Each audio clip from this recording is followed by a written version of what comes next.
All right, we are live.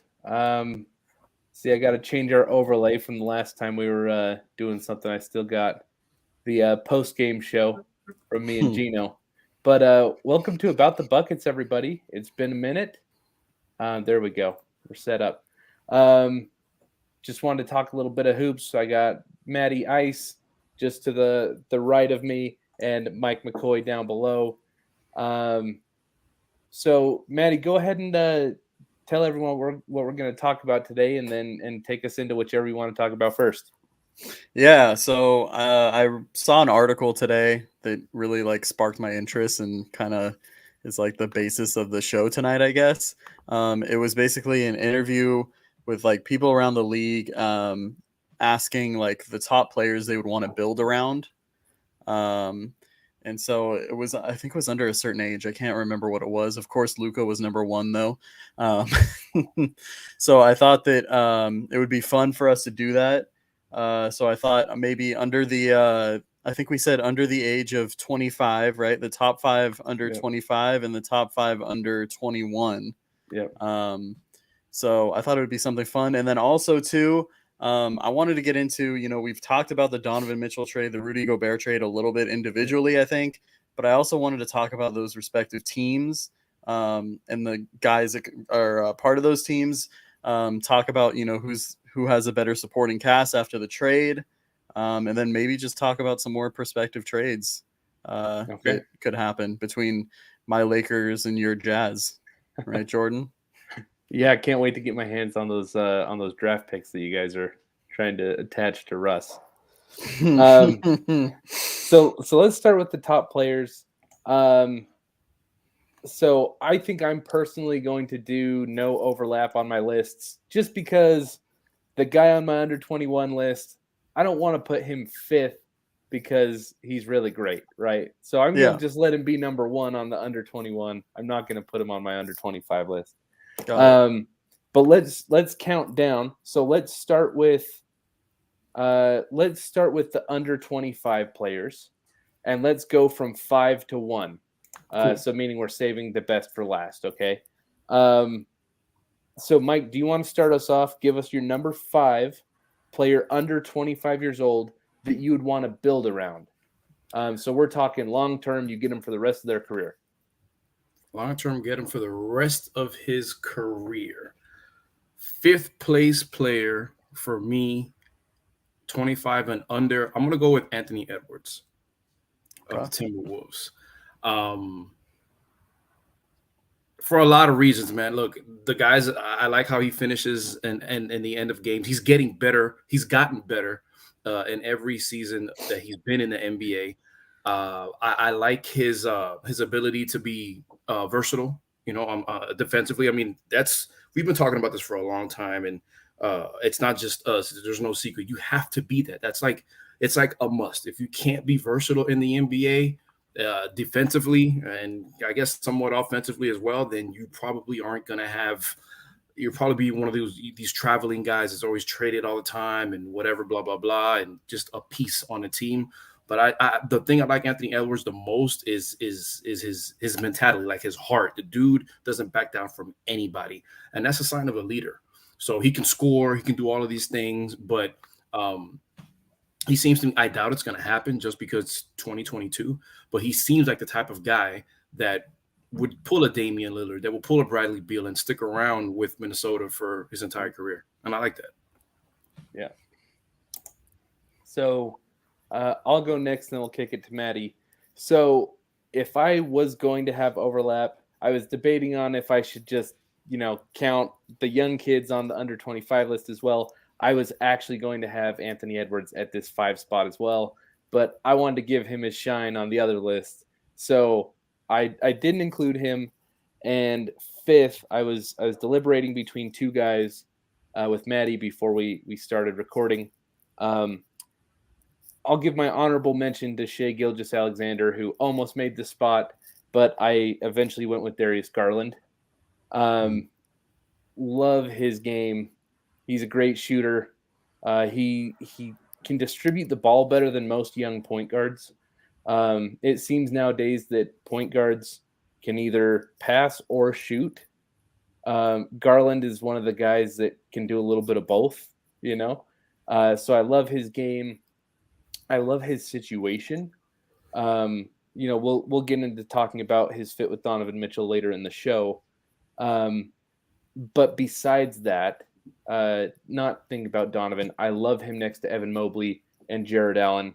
I feel like those two are just kind of the perfect match for a young point guard in the making. Yeah. So I got to be honest too.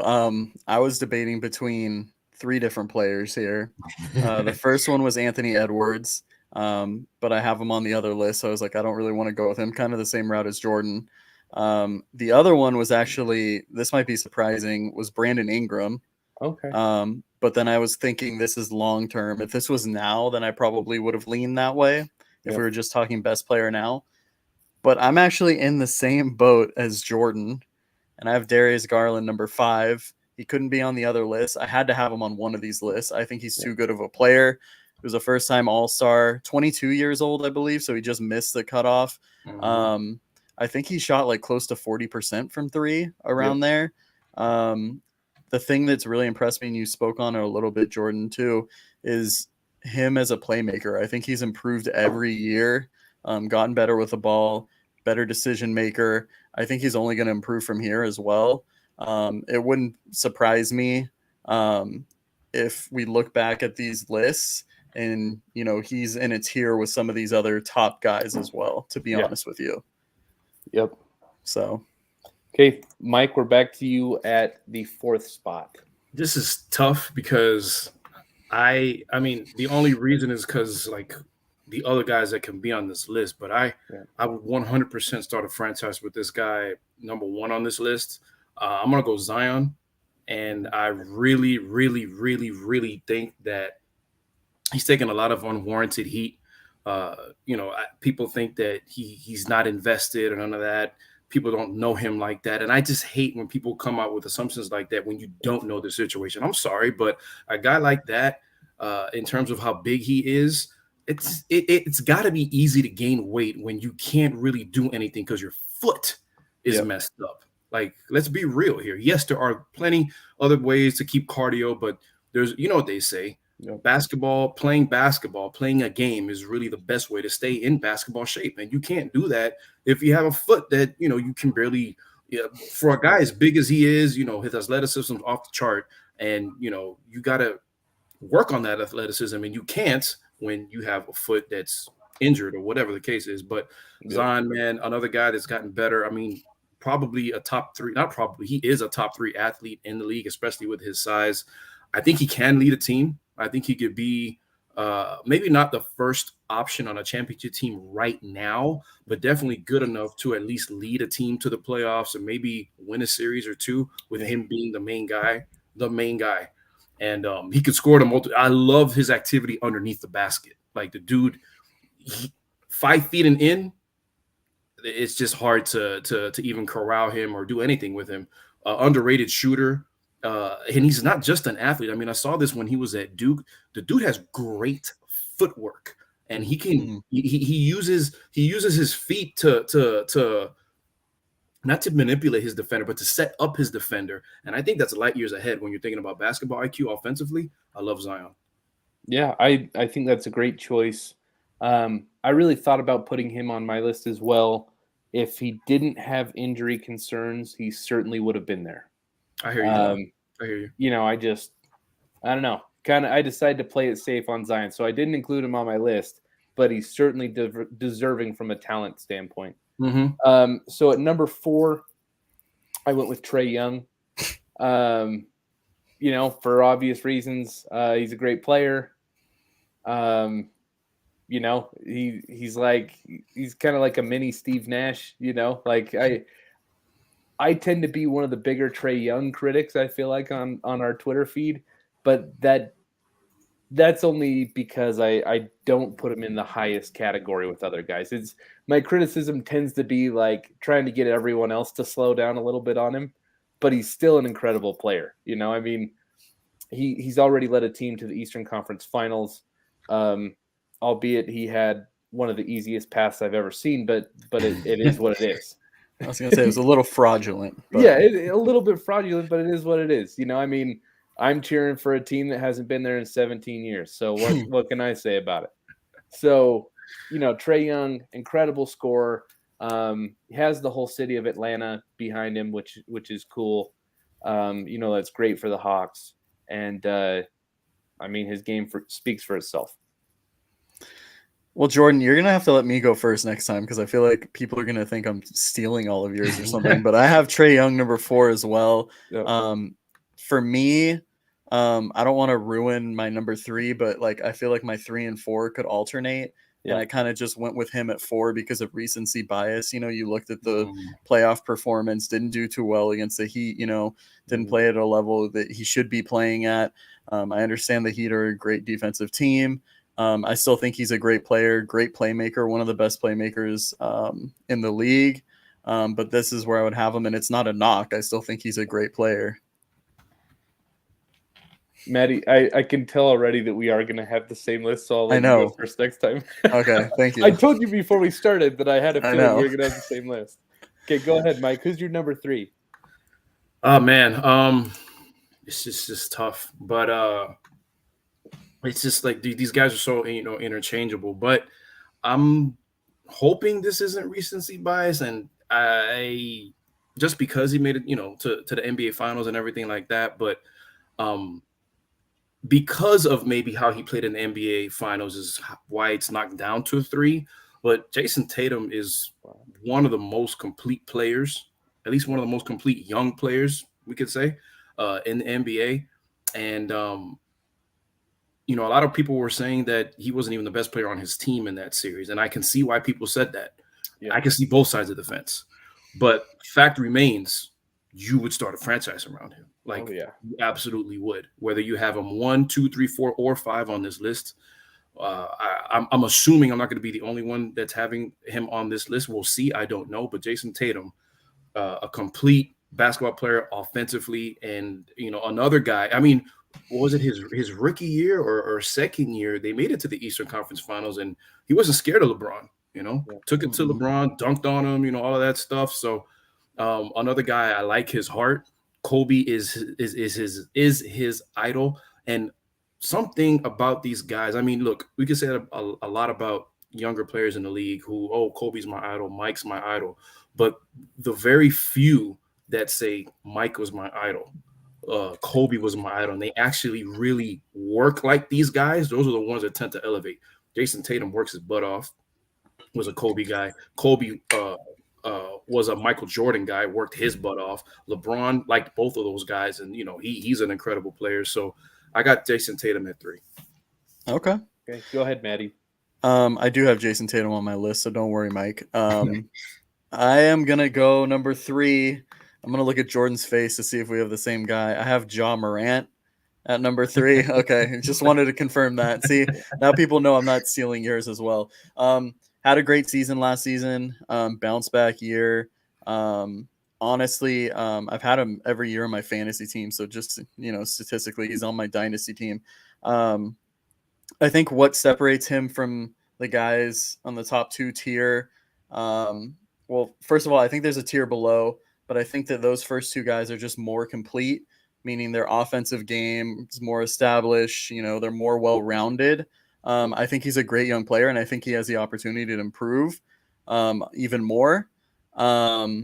But, you know, you look at the Grizzlies' record without him, you know, so how, you know, that's kind of something you can speculate on as well. But that's why I have him number 3. So, yeah. So I had Ja Morant at 3rd as well. And kind of piggybacking off of what you said, Maddie, is I view, you know, if we're just going all players, you know, I like to separate them into tiers as well. I kind of have like the top 8, 9, 10 players that are all, you know, the guys that are competing for first team All NBA every year. They're guys that could probably get you to a championship if they had the right supporting cast. I don't view Ja Morant in that group yet. I feel like he is ascending into that group, but I'm not 100% sold on it just yet, which is why he's 3rd below some other dudes. but man, he's good. I love the intensity, the fire that he plays with. Like, you know, I do have a little bit of concern of for this crypto. Sorry about that. You're good. Like longevity for his career because of his play style. He's not an incredible shooter. He's very physical and explosive with his athleticism. Right. Those are kind of the guys that you worry about where, you know, hopefully this never happens, but one injury could really affect the trajectory of their career when they rely on that explosiveness so much. Yeah. So that is what prevented me from taking him higher than third. But man, he's an incredible player. Okay, so Mike, back to you for number 2. So I have Ja at number 2. Okay. And everything that you guys said about him, I got him at 2. Everything that you guys said about him, anybody would be a fool to argue because they're 100% factual. The only thing that I will say is that I'm glad you brought that up, Manny, about, you know, his record or the Grizz record without him was very impressive. And people were saying, oh, they're a better team without him. Stop. I hate when people say that. No, not you. Not you. No, I know. I'm agreeing with you. I got you. You don't lose a player like that and become better. They have great team chemistry. The only thing I have to say about that is when people like to bring up, you know, that they played better without him, or not better without him, but their record was very good without him, is that they did that in the regular season. Cool. I don't think that would have happened in the playoffs. I don't think, and a very good supporting cast, Desmond Bane, Dylan Brooks. I love all those guys. Steven Adams is holding it down. You know what I mean?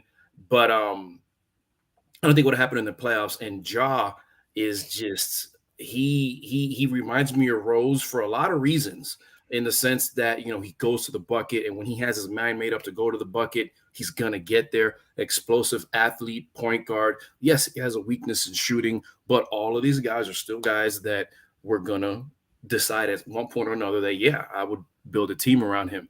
And I just don't think that without him, yes, they look good in the regular season. I just don't think that I'm not saying Golden State would have lost that series, but I think it probably would have gone 7 if Ja would have played. You know what I mean? And if it goes 7, who knows what happens? All right. Yeah. I definitely would have had Golden State winning that series. I had Golden State winning the NBA championship before the season started. I had Golden State winning the NBA championship 2 seasons ago, but then, you know, or the first season that we thought Klay was coming back, but then Steph messed up his wrist and stuff like that, and then Klay messed up his Achilles. He ruptured his Achilles, and then, you know, that was delayed. But I got Ja for that reason. I think that guy's remarkable. And I know I'm long-winded, but I'm going to say this: every guy that comes into the league, every great player that's come into the league, and that his jump shot was questioned, it wasn't a question towards the end of his career. Yeah. Mike, LeBron, not so much Kobe, not Jason so much Iverson. I'm sorry, Jason Kidd. You know, those things weren't issues at the end of their career. So I'm hoping, I have confidence that that's going to be a stronger point in his offensive game. And if it is, be lethal, man. Like, so Jordan, I was going to say, do you want to talk about Jason Tatum first, or should I? You go ahead, Maddie. Sorry, but were you going to say something else, though? You're fine. I feel bad because we were actually talking about that number 5 spot before we went live. And I actually had Shai Gilgeous-Alexander written down on paper. Then I asked Maddie, I was like, would you take him over Garland? And he's like, no. And I was like, all right, I'm taking Garland number 5. And then we ended up having the same list. So I think the 21 list will be different. So yeah, I'm actually excited for that one because it is going to kind of be who we like rather than like established production, right? Yeah. So anyways, Maddie, go for it on Jason Tatum because we both have him at 2. Yeah, no. Obviously talented player. I think that the reason why he's number 2, not number 1, obviously Luka is on another tier. I think that Jason Tatum can get to that tier. I think, you know, one thing that Mike mentioned right earlier when he was talking about Jason Tatum is he has the work ethic like Kobe, right? He has a work ethic like Mike. But the one thing that I think we don't see from him is that killer instinct and that realization that I'm the number 1 option. Yeah. I remember us talking about the finals. I can't remember which game it was that he only took like one shot in like the last like 9 minutes. Yeah. And like as the number one player on a team, that cannot be the case. No. You think Kobe could not go one possession without taking a shot? Like, come on, let alone 10 minutes. Yeah, I know. I mean, Kobe was fighting Shaq for those shots when Shaq was probably the most dominant basketball player to ever live at that point. You know. Yeah, and that's what made him great. And I love his offensive game. It's well rounded. It's he does some of these moves that remind me of Kobe. I think he can definitely improve and get to that tier. And he's definitely separated, in my opinion, even though this performance in the finals, just based on talent and potential, he's separated himself from John Morant and those type of guys a bit, and I think that he can reach that next level. But yeah, go ahead, Jordan. Yeah, I mean, I pretty much echo that. I do. For me, there was a little bit of a gap. I had like number 1 gap, 2 gap, and then kind of those next dudes. But yeah, that really is like Jason Tatum to me is a top 10 player in the NBA. It's amazing what he's done at 24. You don't see it very often. It's kind of absurd that Luka is also in the league and that we have 2 dudes that are this good, this young. But anyways, I'm going to transition to number 1. I believe, we all are thinking the same guy for number 1, right? It's new Utah Jazz point guard Colin Sexton. I'm just kidding. Oh, I had De'Aaron Fox actually. I thought we were all in the same boat. Yeah, right.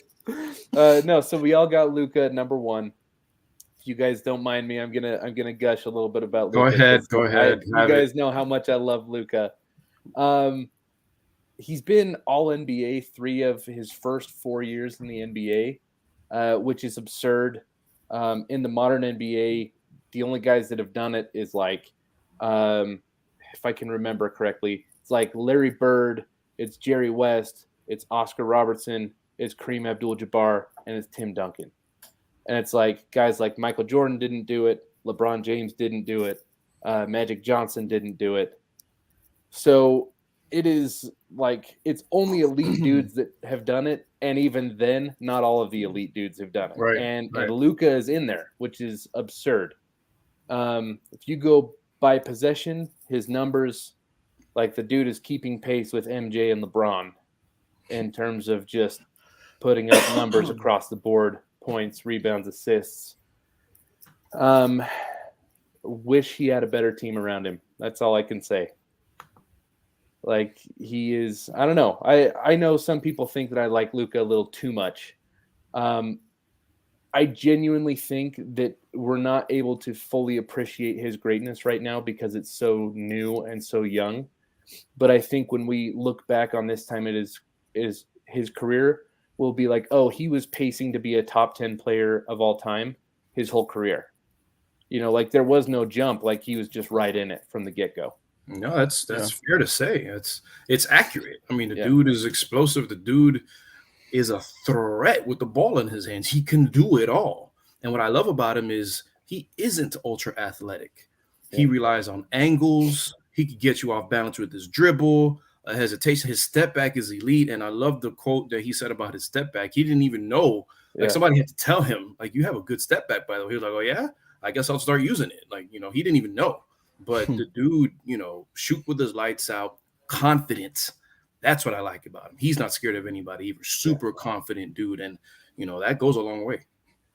Did you guys see the hook shot that he did in Eurobasket? Mm-hmm. Dude. I think, honestly, I know this is your boy, Jordan, but I'm on the train too. I would honestly say right now, when we talked about this, that he's the most skilled player in the NBA. Yeah.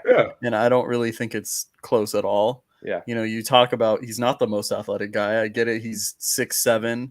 But when you look at what he does offensively, how he creates space, how he gets to the basket, how he chooses his angle, like Mike has said, he's very smart. And honestly, I mean, I don't think that I don't think that we've ever seen a player this good, like skill wise, come into the league like this good, like ever. I don't think this has ever happened. Wow. The fact that he's only 20, I have to always look at this. He's 22 years old, right? Yeah, but he's 23. Oh, he's 23? Okay, but he just barely turned 23, like Yeah. during the playoffs, or maybe even after the season. So I don't think he's played basketball as a 23-year-old yet, which is absurd. He is February 28th, 1999, Okay. 23 years old. Okay. But still, it's insane, honestly. I was a sophomore in high school. You know, because I'm thinking about the other generational talents in the league right now. You have Giannis, who is 7 feet tall and is built like an action figure. And I mean that in the best way. Like, he looks like a G.I. Joe. You know, just ginormous shoulders and arms and lanky and just, you know, you have LeBron, who is seriously a tank, like maybe the best physical specimen to ever come into the league. You have Kevin Durant, who, I mean, if you watched his highlights and you're like, this dude's 6'7", you'd believe it, but he's probably 7 feet tall, 7'1". So it's amazing. You know, Kevin Durant, like, the point I'm trying to make is all these guys are physical freaks. Mm-hmm. And then you have Steph Curry, who, as soon as you think of him, it's like greatest shooter of all time, right? Yeah. Like he has a thing. He's the best of all time at one specific skill. Luka is not a physical freak. He doesn't do anything better than anyone else. He's not the best shooter. He's not, I mean, he's arguably the best passer, but you wouldn't say all time. You know, he's not the best rebounder. He's just so good at everything. He's so skilled. It's his skill that makes him that good. He probably has one of the best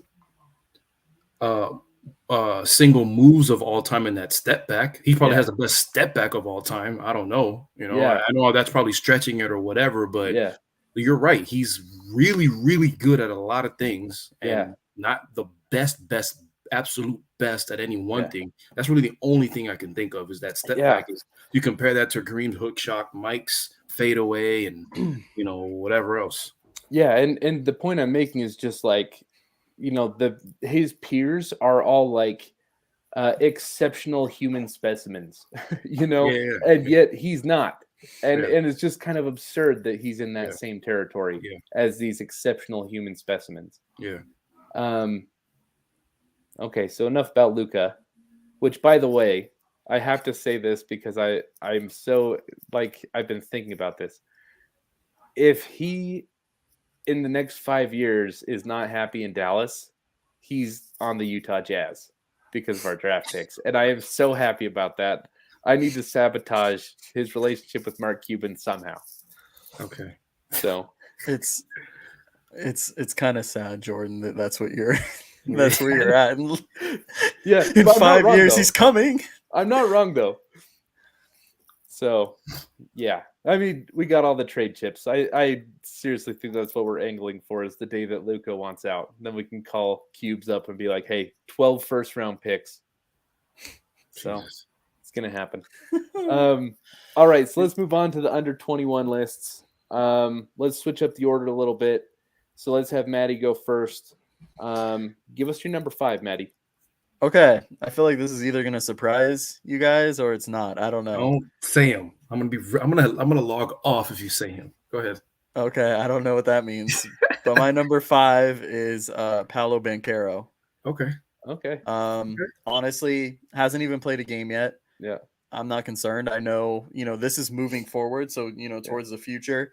I think that he's probably one of the best number 1 draft picks that we've ever seen, and I think he has that potential to be a generational player. When you look at him offensively, everything he can do, one of the most well-rounded offensive games that we've seen, especially at his size as well. He's an underrated playmaker. I think, if he does have one fault, it is that he's too passive at times, and honestly a very underrated one-on-one defender. I think a lot of his defensive issues that people talk about are off ball, and more towards like engagement and stuff. But when you look at where the NBA is, I mean, it's kind of different than college basketball when you're running an offense with all this motion and stuff. I think he's going to actually be a pretty solid two-way player, but I think he's going to be a really great offensive player. So, yeah, that's my number 5. Mike, you go next. I got Andrew Wiseman, man. And whoa. I know injuries have plagued his career, but I'm the type of sports fan that James Wiseman? Huh? James Wiseman? I'm sorry, James Wiseman. James Okay. Wiseman. I don't know where Andrew from. James Wiseman, yes. And I'm not the type of where the hell did I get Andrew from? Wow. You probably mixed Andrew Wiggins and James Wiseman or something. Probably. I do that all the time, man. But I'm not the type of sport, and this goes in any sport. I'm not the type of sports fan that can blame injury on if a guy's a bust or anything like that, right? If it's like, I didn't think Greg Oden was a bust because I didn't really get to see him play consistently. But guess what? When I saw him play, the dude was unstoppable. You couldn't stop him. Like he was in the paint. He was a really, really good offensive threat in terms of being a center. But James Wiseman, man, I think he could be as good or better than Bam Adebayo. I see those guys along the same, role, and I know Adebayo right now isn't the first option on a team. And we all saw what, happened in the playoffs. He's young. He's young. Hopefully that's a learning experience that he draws from. He has veterans around him that can hopefully help him out. Pat Riley, this whole Heat culture, that's supposed to be a thing, right? So I really, what was that? I laughed that you said supposed to be a thing. But yeah, man, I've always liked Wiseman from his days at Memphis, and it was a shame that he didn't get to play the amount of basketball that he should have, and he was in that controversy or whatever. But I think that guy, the sky's the limit for him, and I like his potential a lot. Yeah. So I'll go 5th. I think you guys might hate this. I got LaMelo Ball at 5. Wow, 5. Yeah. I just really like the other guys on the list. I think is what it is. Like it's not I hate LaMelo. You think they're all going to be great. It's just yeah. Like if I was building a franchise around LaMelo Ball, I would wake up smiling every day. Like he's a great option. And when I get to number 4, I can talk a little bit more about why. But I love LaMelo's game. He's an incredible pure point guard. Has that scoring X factor. Have a few concerns. His family has a knack for just being out there. His dad's always poking around and that kind of stuff. So that would be a concern to me. He doesn't play any defense. He's really skinny is another concern to me. Yeah. But man, he's an incredible player, and the Hornets have to feel pretty great about where they're at. Okay. So number 4, right? I don't know if this is going to be surprising or not, but I actually have Cade Cunningham here. Okay. I was thinking putting him a little bit higher. For me, I could teeter between him and who I have at number 3. Combo guard, very skilled. I think that my biggest thing, playing in Detroit, they have a good young squad. I kind of have to see how everything develops there. But I think he's going to be good, but some of the kind of like how Jordan explained, some of these guys, at the higher rankings, I just like a little better in that regard, if that makes sense. Okay. Yeah. I'm going to go, this is 4, right? Yeah, 4. I got Scotty Barnes, man. I like Scotty a lot. And it took me not a lot to like him. It's just, it took me a while to really get to know him. I don't know if it's because it's a Canada thing or what, or the fact that I've just, as a franchise as a whole, I've never really been high on the Raptors for whatever reason. I don't know what it is, but him as a player, 15 points a game. He played 74 games last season, and I just think he's one of those guys that can do it all, right? And obviously, we haven't seen the best of him He's just really good at kind of like Luca, that he's not ultra athletic, but he knows the game of basketball. He can get around the defense, and I guess the thing that I like most about him is that he's under the radar. Not a lot. When we're talking about young players, yes, he's in the conversation, but he's probably not. If we're age aside, he's probably not in the top 10 of young guys that you talk about. Yeah, age aside. Let's say if you're talking 25 and under, top 10, maybe he's not in that top 10. I mean, would you put him in the top 10 of 25 and under? Either of you guys?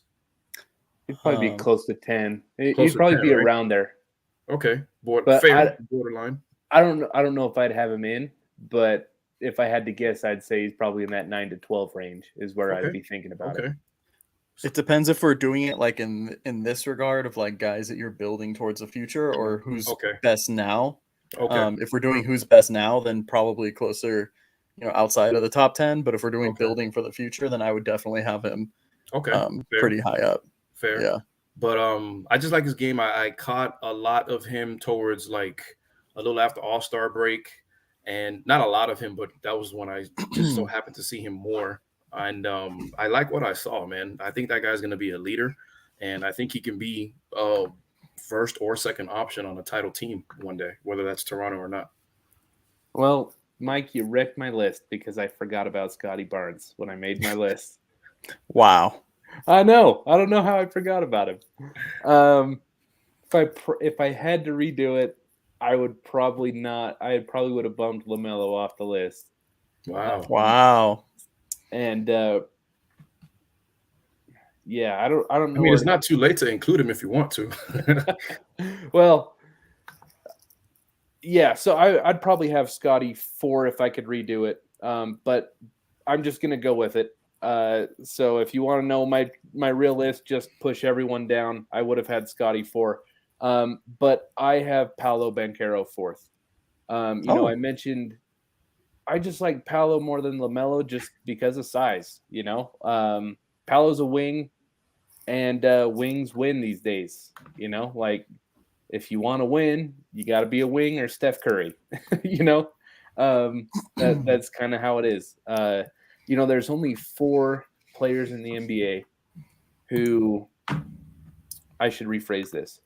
The last 11 championships, 10 of the last 11 have been won by 4 players. And it's LeBron, Kawhi Leonard, Steph Curry, and can't think of who the other one is. Maybe Giannis, and it's just all 11. But those are all like big dudes besides Steph. So for that reason, I would have had Paolo over LaMelo. For all the reasons Maddie said, love his offensive game. I think he's going to be a force.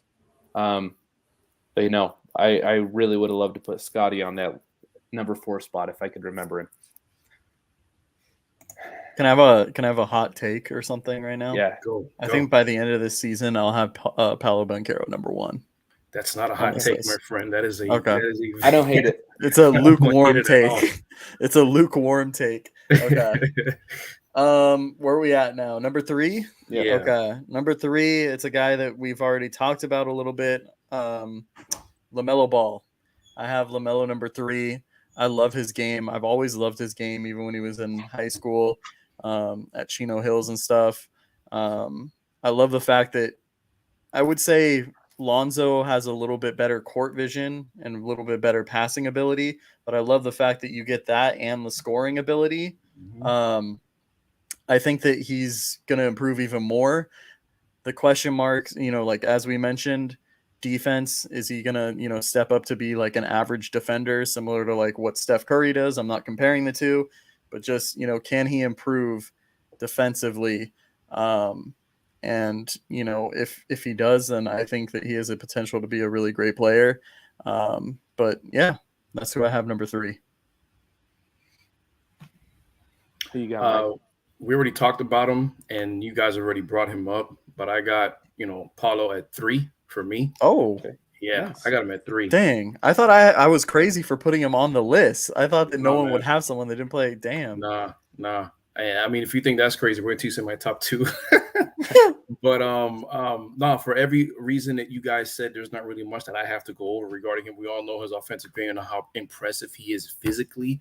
I still can. I think it's wrong. I can't believe he's 6'10".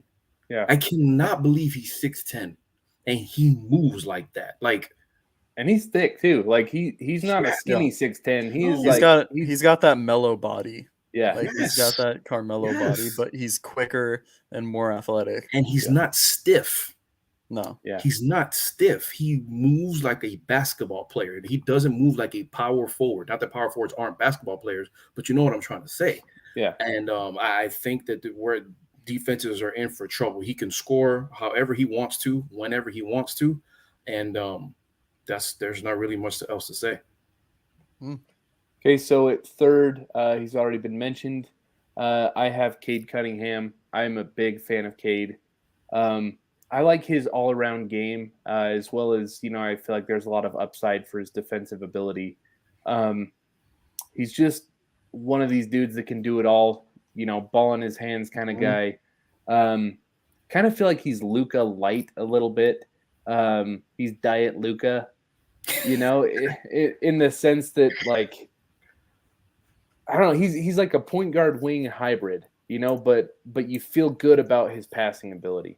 I feel good about him bringing the ball up the court all game, and not just in critical moments. So I'm a big fan of Cade. I'm actually a big fan of the Pistons. I'm excited to watch them this year and see how they develop.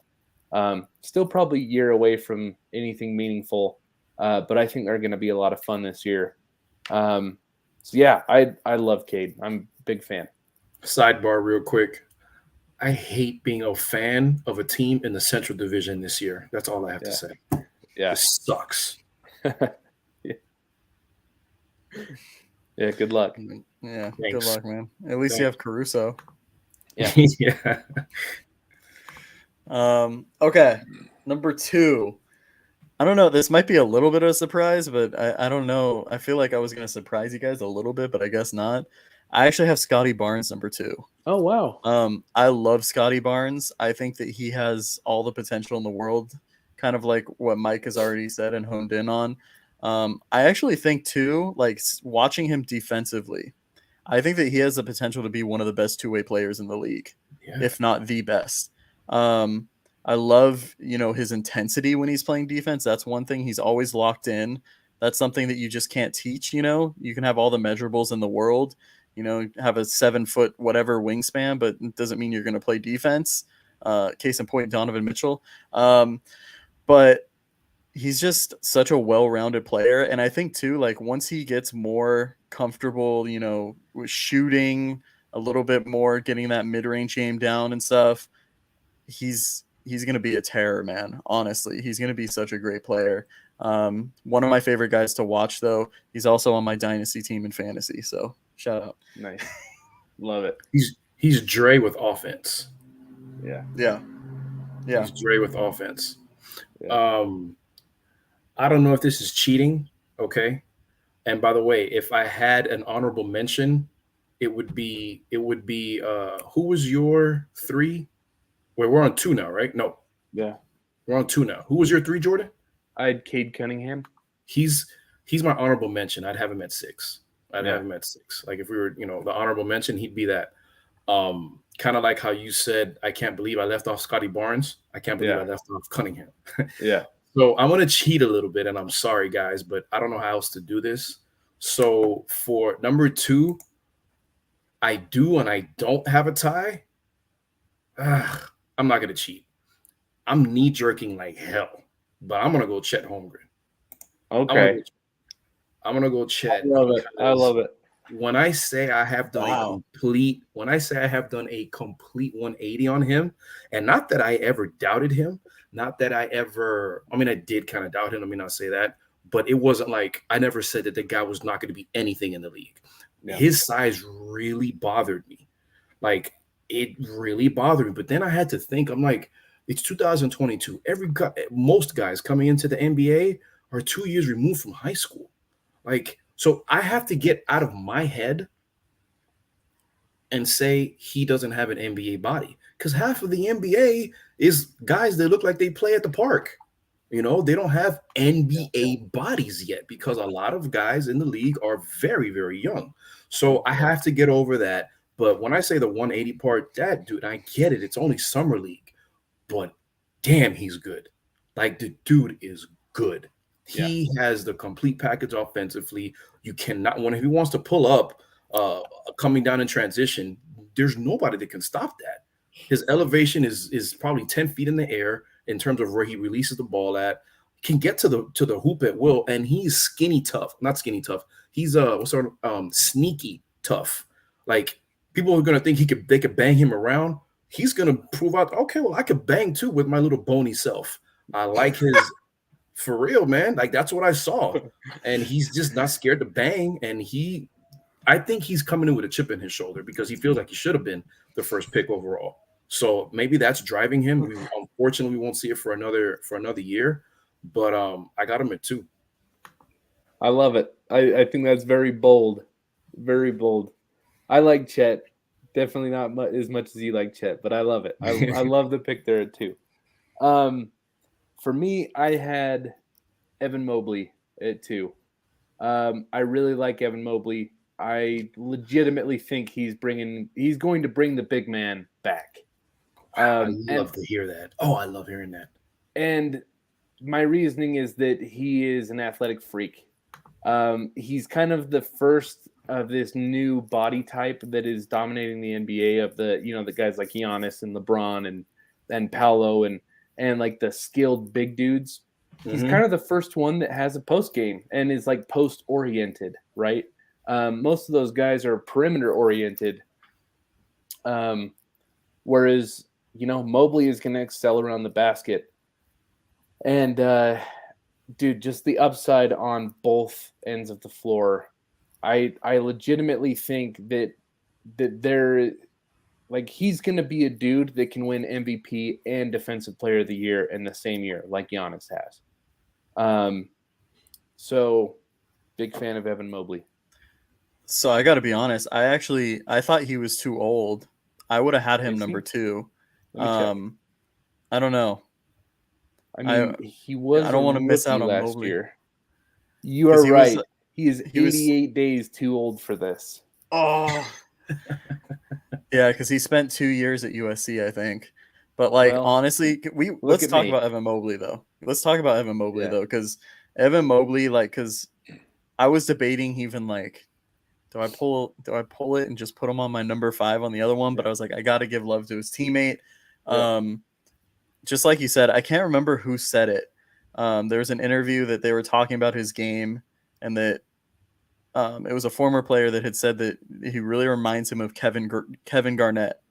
I like that comparison offensively because I think he does a lot of things. Kevin Garnett was a little before his time, but I love the comparison. I think he was a player that dominated both sides of the floor, like Jordan said. I remember back in the NCAA tournament when USC made the run, he was a dominant force in the paint, and he was a major reason why they were able to make it so far in the tournament. I think that you're going to see that this next few years. And next to Jared Allen, that is really scary, to be honest. And I think he also can. The thing I like about him too is he can actually come out and guard guards a little bit too. That's the thing that's really scary. Yeah. So I've seen it. His official age today, as of today, he is 21 years and 88 days old. So he's 21. He's 21. Yeah. We said under 21, right? We said 21 and under? No, just under 21. Damn. So I missed him by 2 months, but I'm glad you had him though, because I wanted to talk about him. Yeah, he's incredible. He's a stud. Now, I have to say this. I don't think I've ever told any of you guys this, but my second player of all time, my second favorite player of all time is Kevin Garnett. Like I didn't cry when Jordan retired. I cried when Garnett retired. Yeah. Okay. Jordan is my favorite player of all time. Garnett, I cry. Now you're gonna make me want to pay attention more because whoever made that comparison, I'm gonna have to see it because let me tell you something. Kevin Garnett was a dog, okay, and he would woof at you and he would not care. And he came in, I mean, hearing his stories, hearing his stories about when he went to work out and scrimmage with some NBA guys, and Pat Riley was in there, and they're like, "Who's this guy?" And he was like, "Oh, I'll show you." And then at the end of the workout, he was like, "Oh, okay." And then that interview that he had with John Thompson, at center court, when he was still with the Timberwolves, and he started to cry because John Thompson was like, "What drives you?" He was like, "Losing drives me, and I'm losing." And he started crying. Oh my God, I'm about to cry. I love Kevin Garnett like that. So I'm going to pay attention to Mobley because the heart thing was a big part of Kevin Garnett's game. The attitude and everything like that. So he played with passion. So I'm going to start paying attention to him more, because if that's the case, then he deserves it. But that was okay. Dude, Garnett was one of those dudes that was like a lot of his success, as you mentioned, probably because of how mentally unstable he was. And I mean that in the best way. Like, oh my God, could not cope with mediocrity. Like that dude's a freak, and I mean it in the best way. It's crazy. I have to plug this now because you said that. Is like he thought that Kobe was crazy.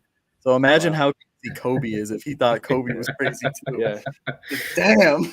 Yeah. Did you guys ever hear Garnett talk about the way Tim Duncan talks trash talks? Yeah.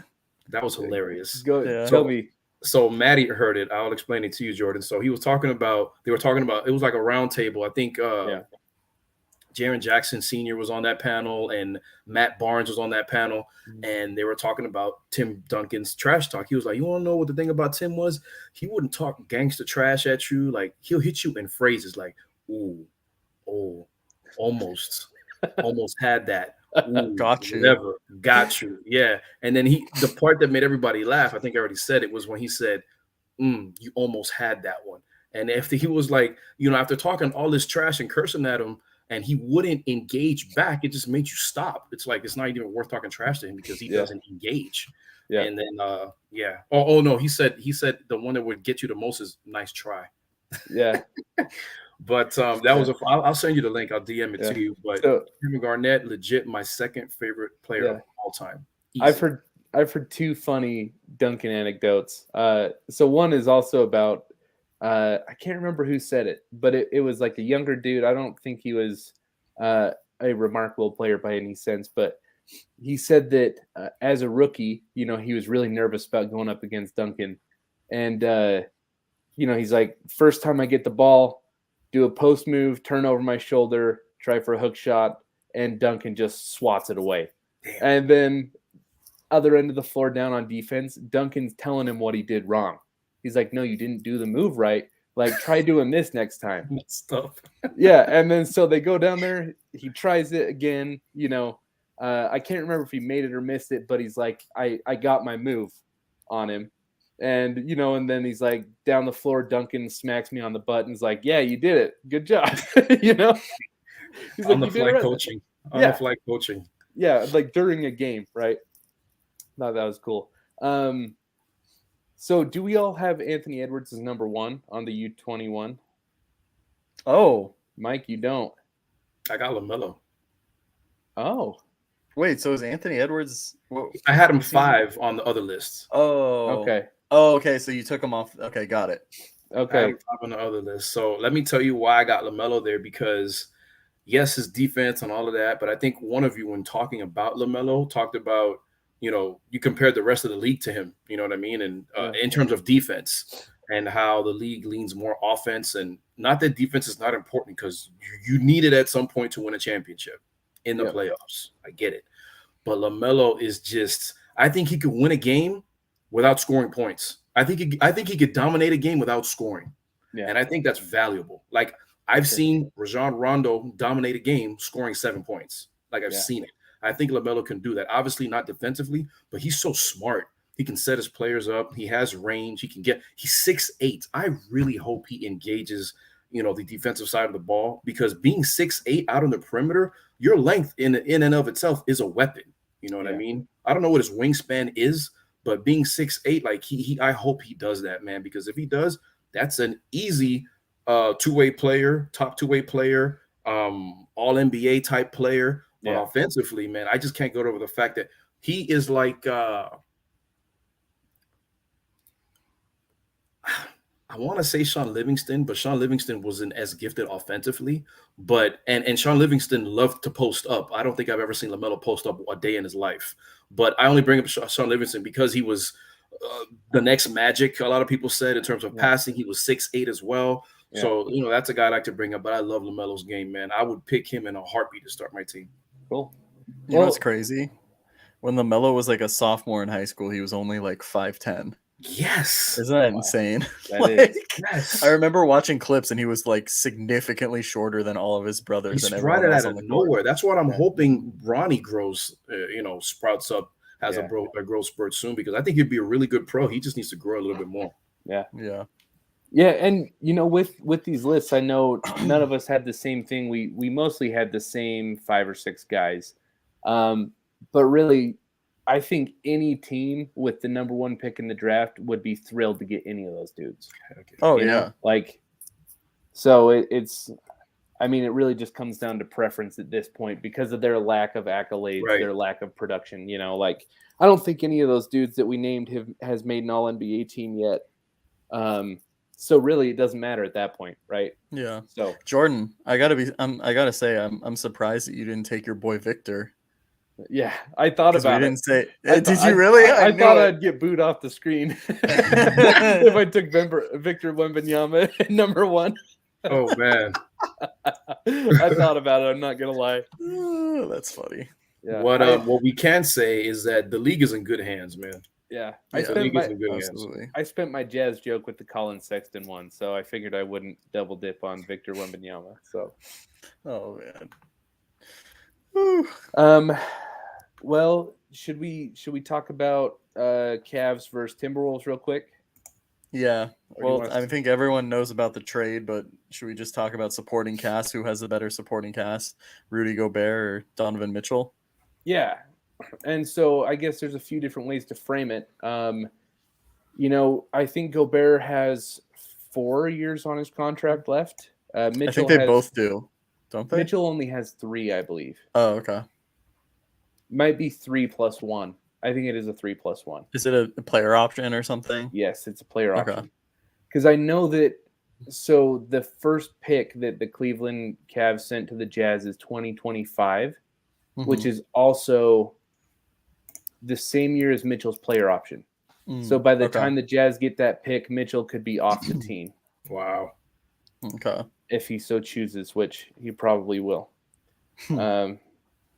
Knowing, from my experience of watching Mitchell for the last few years. So anyways, let's get into it. It's both teams have an incredible 4 deep lineup. The Cavs have, Darius Garland, they have Donovan Mitchell, they have Evan Mobley, they have Jarrett Allen, as opposed to the Timberwolves having D'Angelo Russell, Anthony Edwards, Karl Anthony Towns, and Rudy Gobert. Got a bench, man. Yeah, dude, the Timberwolves are going to be so good this year. People are sleeping on them because they love to hate Rudy, but for real, they're going to win between 56 and 60 games.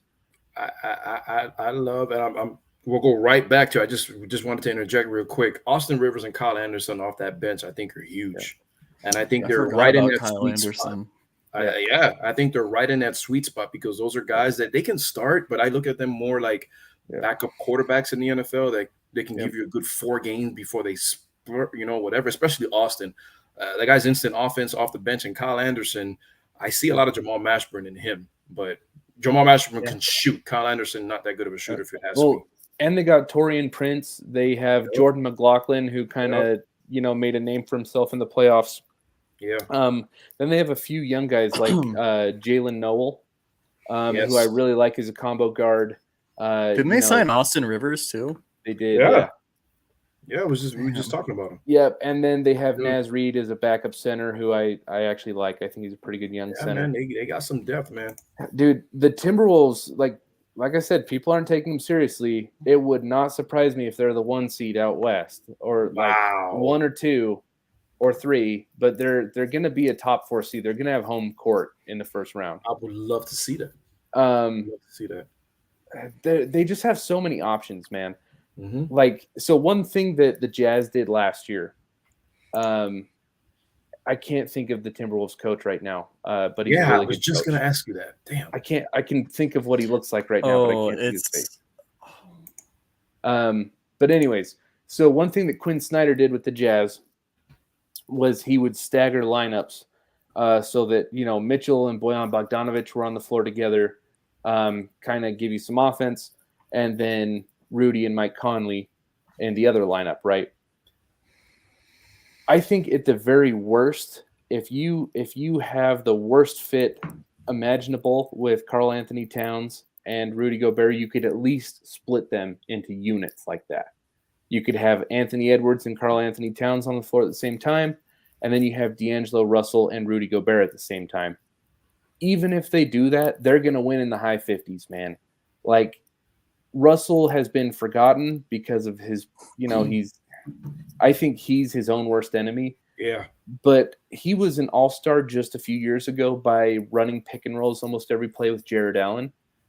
Allen is incredible, but Gobert is a better rim runner. He's a better roll man. He's a better defender. So Russell running a pick and roll with Rudy Gobert every play is going to be really good. And then when those two sub out, it's going to be Anthony Edwards and Karl Anthony Towns. So, Timberwolves are going to be really good this year.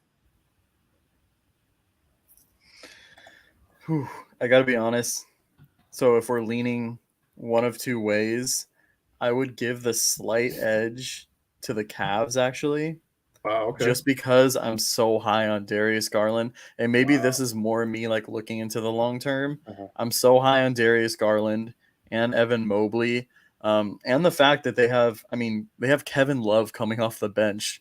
I know he's not the same player that he used to be, Doesn't but matter, he man. was a 6-man candidate, I think, behind Tyler Hero. I will say, I think for me, I think that the Wolves, as I look down these names and stuff, they're deeper, as a whole. I think they have more guys, more rotation pieces that they can go with. Right. But I think I like the first 7 guys for the Cavs better, if that makes sense. Okay. And so I guess here's my question is, I mean, you already mentioned that you're looking kind of in the near future. What do you feel about next year? This coming season? So this coming season. Yes. It's a playoff team. I'll tell you this. This is what I'm going to say, because I think of this in so many different ways. I think that Rudy with the Wolves, as a team, if this makes sense, not talking about just the supporting cast, I think the roster is significant. I won't say significantly, is better than the Cavs. If I'm just looking at supporting cast, I like the Cavs. I just love the fit of Rudy, and I love the different lineups they can go with. And you guys know how I feel about Donovan Mitchell. So that's kind of where I am. Yeah. If I'm looking at Rudy Gobert, it's so hard to compare a guard and a center, a guard and a big man. And, Gobert gets a lot of flack for his offensive game and whatnot. But if I compare those two players of who I would want right now, I'll be honest with you, I would want Rudy Gobert. Yeah. And I think he is the better player. Yeah. So, sorry, Mike, let me say this real quick, and then I want to get your thoughts on this. That's fair, because we're talking supporting cast. Yeah. I am biased. I'm a Jazz fan. I have wanted to trade Donovan Mitchell for 2 years. Thought he was bad news in the locker room. So I am biased in this for sure. But you bring up a good point. If I take those two off the teams, I have long liked Cleveland's setup better than Minnesota's. Karl Anthony Towns is awesome. I like him probably less than most people. Doesn't mean he's not awesome. It just means that I like him less than most people. Even though I love Anthony Edwards, I would much rather have a trio of Garland, Mobley, Allen versus D'Lo, Anthony Edwards, Karl Anthony Towns. It might be a little skewed towards the Wolves for next season, but even if you give me 2 seasons, I'm going Cavs easily. Do you want another hot take? Yeah. I think that at the end of this season, you'll be able to compare You know what? I'll just straight up say it. I think by the end of this season, you'll be able to look and say that Evan Mobley's a better player than Karl Anthony Towns. Oof. Fair. Ooh. So that's two things. I need to write this stuff down. I got to pay attention to two things. I got to pay attention to the Mobley Garnett comparison and the Cat, because you want to know what I think? I think Cat's going to have the best career, the best season of his career this year. I think he's going to be at least second team All NBA. And I'll tell you why I think that. And I think Gobert is going to have the best season of his career this season because he literally has to do one thing. He has to play defense. He doesn't have to be the second scorer. He has to play defense or rebound. And if that's all he has to worry about and all he has to focus on, like you literally have to focus on the best thing that you're good at. Yeah. And I think that's perfect for anybody, right? In any sport. Like, okay, quarterback, just worry about throwing deep. You literally have all day because we have the best 5 offensive linemen in the NFL to block for you and the best running back, whatever. Yeah. Same thing with Gobert. But let me ask you guys this. Let's just say these two teams happen to meet in the playoffs, in the finals. You guys got Cleveland in the 7? This year, I'm taking Minnesota pretty easily. Yeah, I would take Minnesota. Okay. I'm just wondering because you guys are hyping up the Cavs. And listen, they're going to be good. They're going to be good. They're going to make the playoffs easily. Heck, they may finish above Chicago. Like Chicago didn't do much this year. I mean, they added Drummond, whatever. Yeah. But like the pieces, like I was kicking myself. Go ahead. Yeah. I was just going to say, where do you guys have the Cavs finishing then? Because I know we talked about this a little bit. It was like immediately after the Donovan Mitchell trade. Yeah. Me personally, I have them 4th right above the Heat. But I think the Cavs could have 4 All-Stars this year. Damn. I mean, if you look at them, like a lot of people are talking about what Robin Lopez can bring to the table too. Because yes, Kevin Love, he's going to come in. Can play the 4 or the 5, but Robin Lopez, that's another guy that just focus on what you do. And we'll see how they work Isaiah Mobley into the mix. Like, I think that's an interesting thing as well. But the other thing that you just reminded me of, Mike, actually, Ricky Rubio's back too, right? Yeah. Yeah, Rubio. Ricky was out. He was out. I got to say, they started the season, I want to say it was like 20-14 with him. Yeah. And then I think they finished 500 with him out. Dude, I love Ricky Rubio so much. There's obviously a correlation there. He's someone that gets everyone involved. Obviously, everyone knows how he plays.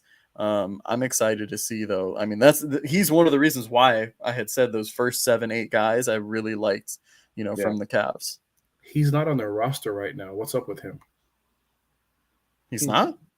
I think he had like a 4 or 5 year contract when I had seen. I know he is on the team because him and Donovan have been talking about reuniting, because they were good friends on Utah. Well, then ESPN has some updating to do because I'm looking at like the depth chart right now. It says he's signed until the end of 2025. I mean, that's a 3 years. Deal. I love Ricky. Is a big deal because you talk about. I have an infatuation with pure point guards. There's nothing wrong with a scoring point guard, but I just have an infatuation with pure point guards that can set guys up, right? And he fits that mold, and he's a good. If you get 8 to 10 points out of Ricky, that's awesome. Like because that's not his forte. Scoring is not his thing. Running the floor, setting guys up, getting the lane, dishing, reading the defense. I like Ricky a lot, and you're right. I forgot all about him. The Cavs are going to be good, man. He was playing really well, too, before he got injured as well. Yep. Yeah, I hated to see that. Chris Finch, by the way, is Minnesota's coach. Chris Finch. Yep, that's right. Thank you. So here is a mildly hot take from me regarding the Cavs and Donovan Mitchell. Donovan Mitchell will be arguably the Cavs' best player this season, to start the season, right now. I think you could argue Darius Garland. I think Mitchell is probably a little bit better today than Garland is. By the end of his contract, though, which is 3 seasons, I think he will be the 3rd best player. Oh. I don't know if Jarrett Allen will get there, but I would bet a lot of money that Garland and Mobley are better than Mitchell. Yeah, or Okoro, dude. Yeah. You never know. You never know. I'm just saying. Yeah. Dude, you know how excited I am that the Jazz got Ochai Agbaji in that trade? That was Ochai Agbaji. Like, honestly, well, I know we were going to talk. Sorry, Mike. No, I know go we were ahead. going to talk a little bit more about trades, but the fact that they got OJ Abaji, Yeah. I mean, Jordan Clarkson's on the table. Yeah. Beasley should be on the table. Like, I think he can come in and score, put up numbers similar to what they're doing, like immediately. You know, and with his length and his defensive upside, I know he's quite a bit smaller, but like when I watch him play in college, I'm like, why can this dude not be Paul George? Yeah. You know, like obviously that is probably the top of his ceiling, but when I watch him, I'm like, he could be what Paul George is. He just needs to figure out his handles a little bit. Yeah. Here's something that Paul George has a top 3 to 5 handle in the NBA. I think it's super underrated. When he gets in his bag, he's a problem. Dude, he's good. Paul He's George good. is a problem. Since he's gotten with Kawhi, I feel like he's been a little underrated. But let me tell you firsthand, from having my playoff dreams choked out from myself by just Paul George after Kawhi Leonard went down, is he is still very good. A problem. That whole, I hate it when people got heat. He got heat because of how he performed in the bubble. Paul George is a problem. But let me ask you this: Jordan talked about his Jazz. Oh no. I just wanted to ask your take. Where does a healthy Bulls team finish in the East? Because you look at how things shook out last year. Let's just go ahead and call it what it is. The top of the East in no order: Boston, Milwaukee, Philly. If all those teams are healthy, I think Miami is beneath those teams. All right. I think they finish 4th. If all of those teams are healthy, I got Miami 4th. Where does a healthy Bulls team finish with Cleveland coming in and upgrading their roster? Charlotte's going to be better. I think they can make the playoffs. They think they will make the playoffs. Brooklyn, I hope that they figure things out because I want to see Ben, Kyrie, and KD. So assuming everybody's healthy, where does a healthy Bulls team finish in the East? So so Sorry, go ahead, Jordan. Sorry. Okay, you're fine. My bad. My top tier, I have Boston, Milwaukee, Philly, as kind of the top 3. And then my next tier is Brooklyn, Cleveland, and Miami. A healthy Brooklyn? Yeah, healthy Brooklyn, Cleveland, Miami as kind of the 4, 5, 6. And then I would have Chicago. Well, I would have Toronto, Chicago, Atlanta below that. But to be honest, I think Chicago is my least favorite out of those teams. I don't want to phrase it like that because I only named 3. I would say Toronto is my favorite out of those teams. I could see Chicago and Atlanta going either way. But I certainly think Toronto will be the best team of those 3. Okay. I know I named, the top of the East. I really think that Brooklyn can finish as the best team in the East. If they get it together, that team can go to the Eastern Conference Finals. Yeah, I agree with that. I just think in the Eastern Conference, like regular season standings, that it's going to take them a little bit of time, even if they're healthy. Kevin Durant and Ben Simmons have never played together. Kyrie, they've never played with Ben Simmons. Yeah. Had some shakeups. Bruce Brown is gone. Royce O'Neal is there. I actually like Royce O'Neal. I think the Jazz asked too much of him. Hopefully in Brooklyn, he'll be better suited to his role. And if so, he'll be really good. Someone charted, a Jazz guy, charted Royce O'Neal's shooting percentage as the season goes on. And, dude, it's like, he would shoot like 42%, in October, November, December. And then by the end of the season, he was shooting like 30%. And I think it's because the Jazz asked him to do too much on defense and played him too many minutes. So if he has a smaller role in Brooklyn, I think he'll be really good. But, yeah, I don't see Brooklyn winning like 57 games. I see him winning like 50, 51. Okay. Right. You would say there's more. Would you say there's a better chance of them finishing first in the East or them making the Eastern Conference Finals? I'd say Eastern Finals. Yeah, they have a better shot of doing that than. And that's what you play for. Yeah. Yeah. Yeah. I think I would, and then Mike, just to reiterate what Jordan said as well too. I think I would probably have the Bulls in a similar area, so right in that play-in range. To me, I don't like. I have the three teams that Jordan mentioned, so Chicago, Atlanta, and what was the last team? Toronto. I'd probably have them all at the same level. I think anywhere between like 7 to 9 range. Okay. But that's where I would go with it. I hope DeMar DeRozan can keep it up too, man. Honestly, so I was just going to bring season last year. The health factor killed them. The health factor killed them. It sucked to see because they were holding at that 1 seed for a minute. Yeah. Mm-hmm.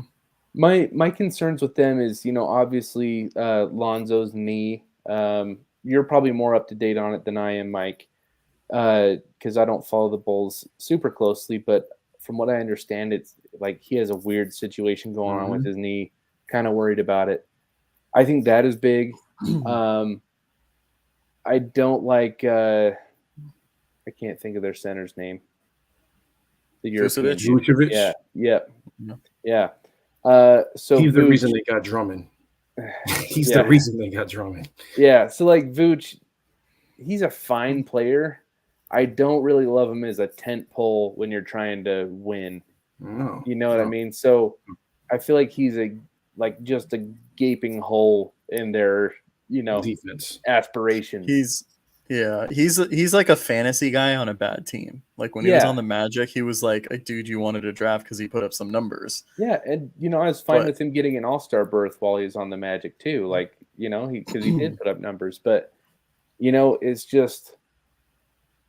I mean, maybe if Patrick Williams like really pops, the Bulls will be a little different and maybe separate themselves from the Atlanta-Toronto group. But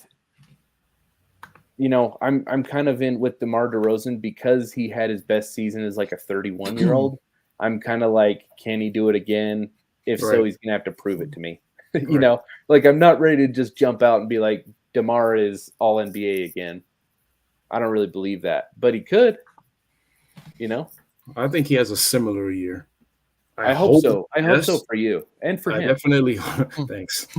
I definitely hope he can, but all biases, I think he can. Like I'm trying to think, why can't he? I mean, it's not like he sneaked up on anybody in the league. Everybody knew that he was a good player. Nobody saw him have this type of season ever before. But I mean, we'll see. And I'm one of the guys that didn't want Zach LaVine back. Let me just put it to you like that. Yeah. We know. I didn't. Yeah. You wanted Caruso starting, right? I'll take Caruso coaching, starting off the bench. As long as he's on that court, that guy literally does everything you want a player to do. Yeah.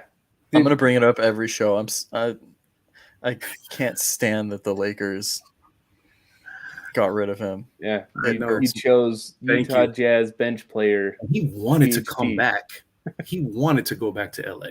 Yeah. I have an Alex Caruso shirt, and it's like him with like a goat, and it's like I bought it from like his website, and the day that happened I like folded it up and just put it in my drawer, and I just haven't looked at it since. I think I would cry. Yeah. Who wouldn't want to go back to the Lakers and making 40+ million and getting to play with LeBron in LA and live in LA and be on the Lakers? Hey, if we got time to talk about it, can we talk about little trades? You guys good with that, or let's talk about it real quick. Let's do 10 more minutes and then call it a night. That's good. Yeah, sounds good. So you brought up 40 million, getting paid 40 million. So Russell Westbrook, right? What are you guys thinking? Do you think a move gets made? I'm asking you guys as someone that's obviously your team's involved, Jordan, because there's a lot of rumblings about the Jazz. But what do you guys think? I think it happens because the question I keep asking myself, because I know the Lakers are trying to play hardball. From the last reports I heard from the Utah side, is that the Jazz are ready to include 2 or 3 veterans, namely, Bojan Bogdanovic, Mike Conley, and then, I've heard Malik Beasley, I've heard Jordan Clarkson. I have a feeling the Jazz would rather trade Malik Beasley than Jordan Clarkson. Yeah. Because there's actually been rumors that the Jazz might want to keep Clarkson for this rebuild. So that's the thing is the Lakers are playing hardball on wanting to protect the picks or only include one, because the Jazz want the 2027 pick and the 2029 pick, both unprotected. The problem is that trading Westbrook anywhere, you have to give up one of those picks. Just that is the cost of doing business, like you have to attach one pick. So essentially it's like the Jazz trading 3 players for 1 pick. Mm-hmm. So yeah. Oh, I thought you froze. I know. I thought you froze too. Sorry. I was like, wait, uh-oh. Sorry, I looked at the private chat. My brain froze for a minute. No, I did freeze. It was just me, not the computer. But anyways, my question is, are the Lakers really going to waste this year of LeBron James over a draft pick in 2029? I think it's really a standoff, and this is why. This is how the Lakers see it based on like what I've seen, right? So you talk about Westbrook 2 picks, right? And there's been rumors that it's going to be Bogdanovic and then like Conley, and then you said either Jordan Clarkson or Malik Beasley. The thing that I've kind of seen is that obviously Conley and Beasley, they both have contracts for 2 years. They're trying to free up that year. They only wanted 1-year contracts. Bogdanovic, I think, only has 1 year, right? Jordan? Yeah, he's expired. And besides, I'm sure they'd rather take that contract than the other ones as well. Yeah. I think that they see, that Conley contract as a negative. So they're saying, why do I have to include this second pick?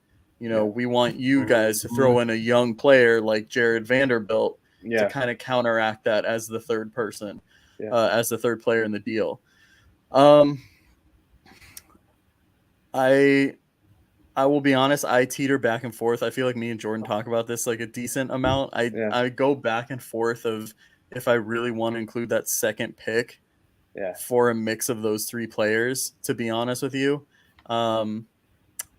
Right now, I'm kind of in the boat of if you can make a deal work to only get 1 pick, trade for Bogdanovic, get 1 other guy. So just trade for 2 of the guys instead of 3. If you can get away with 1 pick and maybe a pick swap or something, I don't know. I know that they've been kind of I saw it today. I read an article today that they've been trying to do pick swaps instead of actual picks, unprotected picks. I mean, training camp is what, 2 weeks away? Yeah. So if this gets done, I mean, yeah. Dude, go ahead, Mike. No, I was just gonna say. I mean, is it really a bad thing to get Conley for 2 years though? I don't think. Well, the way that I'd approach it from the Jazz is I'd be like, you guys know that you can't put Westbrook out on that team again, and like we all know that Conley makes you guys better. Like that team is better with Conley than Westbrook, and so if I'm the Jazz, like I'm not believing that the Lakers have leverage there. I'm just like, we all know that LeBron would rather play with Conley than Westbrook. You would rather have Conley than Westbrook on the floor this year. Do you want to win or are you punting on this year? And by the way, I'm on record saying that I really think that Russ and Pat are going to be able to squash it. Yeah. I really think that they can do that. Yeah. And if I'm LA, I'm a Russ fan. Maybe this is me being biased, but I want Russ back. I don't think he's going to have the same year. I mean, a lot goes into that. There's a whole other conversation. I don't think Russ deserves the heat that he's getting. But at the same time, he probably would benefit from a change of scenery. I just want to see him do good in LA. I really do. Yeah, Russ is kind of at a weird spot in his career in that, like, if they're playing one-on-one, I think Russ would obviously, like, destroy Mike Conley. But if you want one of them to be a support player and your aspiration is to win, I think Mike Conley's a much better choice right now, just because Conley, like, You trust him to slow the game down and run an offense. You trust him to stand in the corner and shoot. You're not worried about his ego potentially getting in the way. I think Russ struggled with all of those things last year, and I don't blame him. I mean, he's a former MVP. I don't have any experience in life that would allow me to say he should have just took his lumps, and been the third guy, right? He's a former MVP. So, but I think for that reason, that's why Conley makes more sense, is that, just rather than asking Russ to do something he's never done before, and that's be a role player, just move to a guy who's ready to be a role player. I feel Russ was doing what anybody probably would do if you see a team go down with the injuries that they did, that the chemistry probably didn't, jive like people thought it would. Yeah. And you okay, well, if all of this is happening, I got to do what I can to at least make us competitive. And that's what I love about Russ. And I think that's what people think is a negative about him. And I don't know, man. Washington doesn't make the playoffs a couple years ago without him. This is a guy that averaged a triple-double 4 times in his career. The last time was a whopping 2 years ago. Come on. Yeah. And so I don't know. I just think he did what he was supposed to do when he saw the situation. I got to do what he led the team in assists. Yeah. I know he led the team in turnovers, but LeBron was right behind him. Yeah. LeBron was right behind him in turnovers. I think, and sorry, Maddie, I want to get to you again. I think where I'm coming from is Russ is most effective when he does take charge, and kind of will the team to victory by himself. But when you're the Lakers and you have LeBron and AD, you have to ask the question, where do we want the ball? Yeah, where do we want the ball? Yeah. And at this point in Russ's career, he really is the third option on that team. And so I don't think Russ playing his best basketball is the Lakers' best basketball. And that's why I think there's kind of this stalemate in the sense that, Russ is at a point in his career where he should probably be on a team like Washington again, where he can just kind of, grab the bull by the horns and go for it. I'll trade you for Zach LaVine, Maddie. I would do that in a heartbeat. Are you kidding me? I'll take it. I would do that easily. I will take it. Yeah. So I'm so serious. So that's what I mean when I say I like Mike Conley so much better than Russ. I think you just trade Russ for Mike Conley straight across, and the Lakers are much better. And it's not because Conley's a better player; it's because he's a better fit with the roster. Right? Yeah. Fit. Yeah. The one thing I was gonna say, two things. I think that when you have two players with high usage rates like LeBron and Russ, I mean, there's only one basketball, unfortunately. And you have to go with a guy that has gone to 30 finals, NBA finals, right? And then you look at what AD brings to you, he's the third option, and it just doesn't fit. If, he could knock down that corner three like all Laker fans wanted him to, it would be a different story. But that's just not his game, and I mean, that's all right, but it's just not a fit. And I don't know. The more we talk about it, just now us talking about it, I'm like, all right, we got to do this trade. Because the thing I do love about Mike Conley too that we've talked about is he's one of the better players in terms of catch and shooting, 3-point percentage and just hitting shots off the catch. So that's what I do like about him. And obviously Bogdanovich is a great corner three specialist as well, and can do other things offensively. But yeah. And just my last thought before we wrap up. If you have Bogdanovich on your team next year, you're going to freaking love him, man. Bogdanovich is a guy that I feel like people don't understand how awesome he is until he plays for your team. Because I know Pacers fans feel the same way that Jazz fans do, in the sense that 2 years ago, when we were chasing the 1 seed, right? We were competing with Phoenix almost every night, trying to stay in control of the 1 seed. There was a night where Gobert and Mitchell were out, and we're playing the Denver Nuggets on the road. I knew you were going to say that. Go ahead. actually Gobert was playing, but Mitchell was out. So we're worried about our offensive, right? We're going up against Nikola Jokic in Denver. And, dude, Bogdanovich drops 42 points and just, like, dominates the game down the stretch. Like, I think he's legit third option on a great team.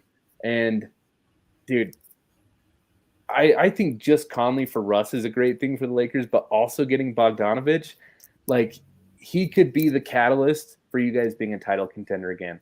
Like, you guys could very well win the title, and you're going to walk away and be like, Bojan Bogdanovich just saved LeBron's legacy this year.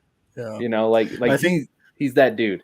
Yeah, and I know we're trying to wrap this up. The only thing I'd be concerned with is I feel like there's a lot more question marks with our role players this year than like when you look a few years ago when we won the title. Yeah.